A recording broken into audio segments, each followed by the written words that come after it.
मैंने यहाँ रहने की कोशिश की, लेकिन मैं उनके द्वारा किए गए अत्याचारों को सहन नहीं कर सकती। बेहतर है कि मैं मर जाऊं। पापा, मुझे मिस ना करना। एक बेटी का ये मैसेज एक पिता को पहुंचता है और उसके थोड़ी देर बाद माँ को एक कॉल आती है कि आपकी बेटी ने 3 मंजिला इमारत से छलांग लगा ली है।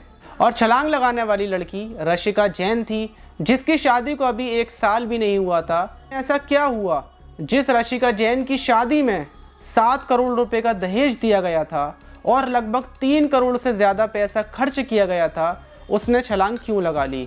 तो थोड़ा पीछे की तरफ चलते हैं और जानते हैं पूरा मामला। कोलकाता अलीपुर की रहने वाली रशिका जैन, परिवार बहुत छोटा था। रशिका का एक छोटा भाई और मम्मी पापा, लेकिन पैसा बेशुमार था। रशिका के पापा का ट्रांसपोर्ट का काम था और पैसे की कोई कमी नहीं थी। बहुत रशिका बचपन से ही पढ़ने लिखने की शौकीन थी। रशिका ने कोलकाता में अपनी पढ़ाई पूरी की। उसके बाद रशिका सिंगापुर बिजनेस मैनेजमेंट की पढ़ाई करने के लिए चली गई और वहाँ से जब वो पढ़ाई कर वापस आई तो घर वालों को लगने लगा कि अब रशिका की शादी कर दी जाए, क्योंकि रशिका 25 साल की हुई थी।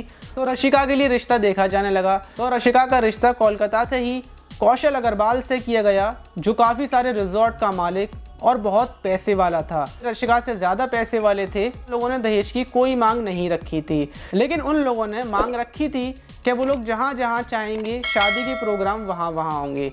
तो एंगेजमेंट के लिए अलग से होटल बुक किया गया था, शादी के प्रोग्राम के लिए अलग से जो कोलकाता के मशहूर होटल हैं उन सबको बुक किया गया था।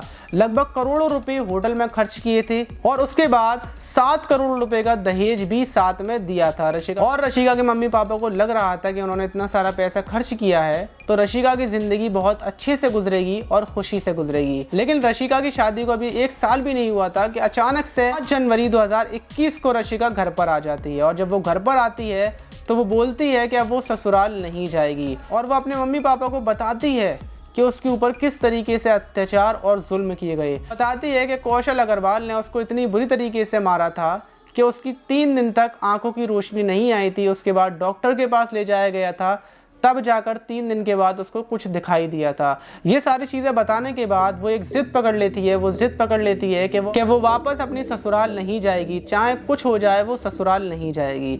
जब वो इतनी ज़िद पकड़ लेती है तो घर वाले भी बहुत परेशान हो जाते हैं, कहते हैं कि ठीक है, अब हम रशिका को ससुराल नहीं भेजेंगे। लेकिन लगभग 1 महीने बाद रशिका के ससुर का मोहित जैन का फ़ोन आता है और वो बोलते हैं कि पति पत्नी में तो लड़ाइयाँ होती रहती हैं, इन दोनों को एक मौका और दिया जाए, आप अपनी बेटी को वापस भेज दें। उसके बाद रशिका के पिता रशिका को समझाते हैं और वो भी यही चाहते थे कि रशिका वापस चली जाए और उसकी ज़िंदगी अच्छे से गुजर जाए। लेकिन रशिका फिर भी वापस ससुराल जाने को तैयार नहीं थी। उस पर रशिका की माँ उससे बोलती हैं कि बेटा तुम चली जाओ और कोई बात हो तो हमें बता देना।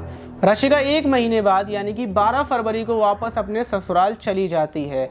रशिका को गए हुए 3 दिन हुए थे कि 16 फरवरी को रशिका के पापा के फ़ोन पर एक SMS आता है और माँ को कॉल आती है और उसके बाद रशिका 3 मंजिला इमारत से कूद जाती है। जब उसको हॉस्पिटल ले जाया जाता है, बॉडी उसकी डैमेज हो चुकी थी और खून बह रहा था। खून की कमी की वजह से ब्लड चढ़ाया जाता है। पूरी रात रशिका का इलाज चलता है, लेकिन सुबह पता चलता है कि रशिका की सांसें रुक चुकी हैं और वो इस दुनिया में नहीं है। तो आप समझ सकते हैं कि दहेज सिर्फ उन लोगों को नहीं चाहिए होता है जो लोग गरीब होते हैं या फिर कम पैसे वाले होते हैं या फिर जिनको ज़रूरत होती है।